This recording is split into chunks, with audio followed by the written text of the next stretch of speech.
what I'm going to do, I'm going to raise certain fundamental questions about the purpose of legal education that still we have not answered, and we need to remind us about them, that first we understand what is the purpose we have given to the legal education and the legal profession.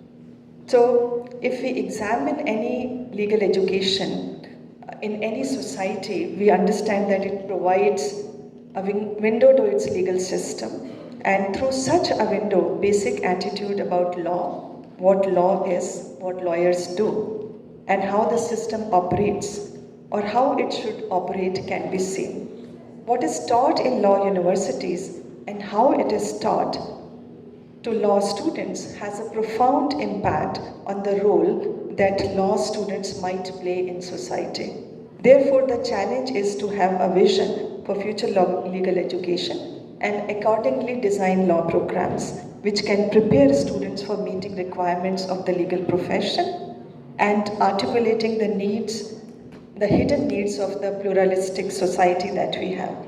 The regulatory requirements of our law programs, especially in India, they have remained unchanged for well over a decade, while both the legal education and the legal profession have been considerably reshaped by the technological, social and economic forces, both in terms of its form and substance.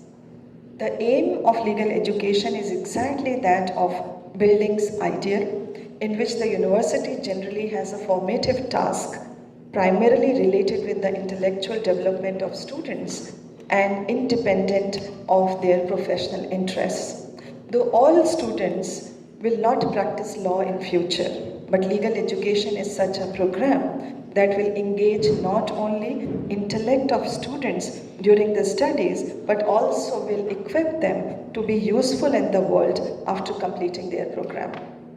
There has been an ambiguity in the core purpose of legal education, and which has been observed by many and has also been raised on a number of platforms.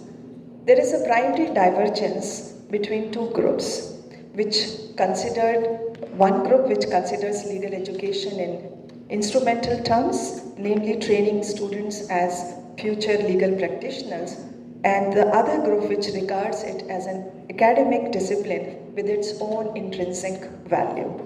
The group which adheres to the view that the training individuals as future legal practitioners has evolved from a strict focus on the acquisition of legal knowledge to greater emphasis to learning skills relevant to legal practice.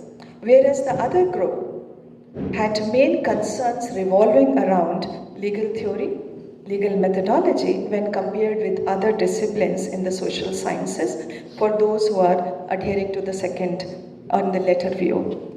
So based on the two views, the two models of law schools were developed, the professional school model and the academic school model. Now the professional model of law schools focuses on producing practice, industry-ready lawyers. The curriculum is designed in a manner that skills required to practice the law are carefully crafted. For instance, inclusion of courses on clinical legal education, development of mooting skills, conduct of mock trials, and mandatory internships are indicative of the schools that the law schools want to impart to students. The students are also introduced to contemporary niche courses in law to make them practice ready in all upcoming areas of law. Such law schools prepare students which are practice ready and practice ready lawyers and put efforts to make their products as future ready lawyers. Such a focus of law schools coincides with 2 out of 3 propositions which a very renowned scholar, H.W. Arthurs, has suggested as 3 predominant positions of the purpose of law schools. He says at first position that law schools functions at first position is to prepare either practice-ready lawyers for today's legal profession or produce in second position future-ready lawyers with the capacity to adapt to the rapidly and radically changing circumstances of legal practice, or prepare their students with a large and liberal understanding of law to prepare them for variety of legal and non-legal careers. The third position emphasizes the role that law schools should play in creation and transformation of legal knowledge, legal practice, and the legal system, and provide holistic knowledge to their students. And it can be summarized here that the position taken on the purpose of legal education in any jurisdiction also sets the model of law schools. If we refer to 184th Law Commission of India's report, the report in 2002 had referred to MacCrate Report of USA of 1992, and this report was on legal education and professional development and educational continuum, and very famously known as MacCrate Report. This report had emphasized that law schools and the practicing bar should view the development of lawyers as a shared responsibility, recognizing their distinct yet complementary roles in equipping future lawyers with the skills and values needed for competent and ethical practice. The Law Commission also recommended that members of the Legal Education Committee of BCI and UGC should carefully examine this report and its subsequent modifications to incorporate its insights into the legal education reforms. Another seminal report was that of Parliamentary Standing Committee on Personal Public Grievances, Law and Justice on strengthening legal education in view of emerging challenges before the legal profession, and this report was published in 2024. The Standing Committee was of the view that the Advocates Act 1961 was passed with a narrow view of producing only lawyers for practice in courts, and it was of the view that legal education should impart skills required for legal practice beyond courtrooms for pursuing diverse legal professions. And it was further observed that innovative approaches to curriculum development and course structuring were needed to provide a sharper and more specialized focus on training and capacity building for future juridical officers. And in the terms of developments when it comes to national education policy, recommended that Indian legal education required to be globally competitive, adopting best practices and embracing new technologies, access to and timely delivery of justice. And it was recommended that the curricula for legal studies must reflect the socio-cultural changes and the context along with the history of legal thinking. In 2023, on the recommendation of National Education Policy, the National Higher Education Qualifications Framework was developed, and it provided an integrated national framework for recognizing and accrediting qualifications offered by different types of institutions engaged in higher education, including vocational education and training and technical and professional education in India, like legal education.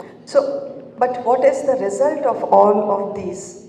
The challenge is for the law teachers, because whatever their scholarly interest or pedagogical bent, they have to look beyond their own compartments of scholarship and teaching. They have to escape the confines separating doctrinal learning from skills and value instruction to identify the role they chose to play in the preparation of lawyers along the educational continuum of that profession of which all of us are members. Now, we know that law schools are considered as knowledge communities which exist to collect, critique, produce and disseminate knowledge. Law has become a complex discipline with constant addition of new laws, regulations, rules in view of the domestic as well as international developments. And law has always been interdisciplinary and connected to many other disciplines. So this is also increasing society's expectations from the law and the lawyers. Industry demands future-ready lawyers, and the law universities struggle to provide relevant skills to students to meet the expectations. The assessment of what skills will be relevant in each point of time is required. What skills will be required in the future, only an estimation can be made. Spending time in making such assessments has not only to be justified, but the assessment of skill requirements should also be timely and correct. And after assessment, timely preparation and providing such skills will also be a challenge for the universities. So the purpose of legal education must be broader and deeper than this, and it should encompass more than merely training students for the bar. It should not be the primary function of legal education to supply students with information which will be immediately useful for them in the practice. A hybrid model may be followed where a legal education does not end with the university. Rather, the university education is considered as the first phase of learning of discipline of law. Second phase of learning may come from the industry, where the students after obtaining degrees join. So instead of insisting on hiring future-ready lawyers, it will be better if the industry gets ready to invest into their training. Such kind of disjointedness between the first and the second phase is causing the issue, and the bridge must be built.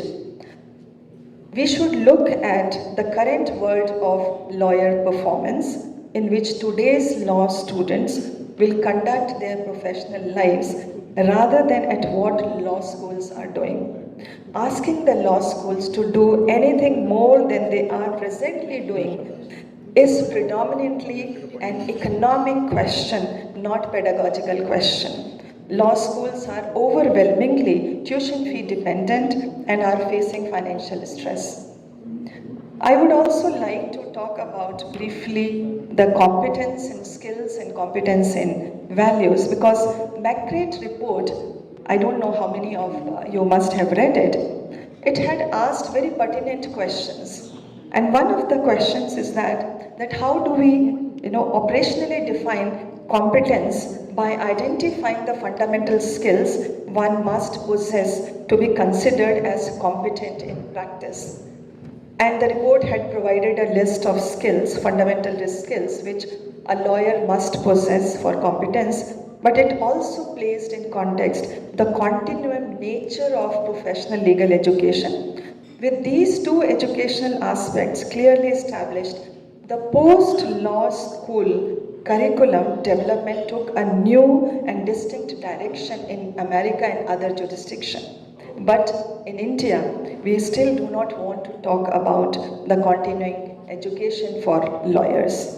There has been criticism of MacCrate Report, and those are also publicly available. For example, the report had made a lot of emphasis on competence and teaching practical skills, but it left the public to decide and the law institutions to decide what should be the concept of competence in values. And so there is a need for legal education and the educators to articulate a value system, yet continue to acknowledge the realities of lawyering.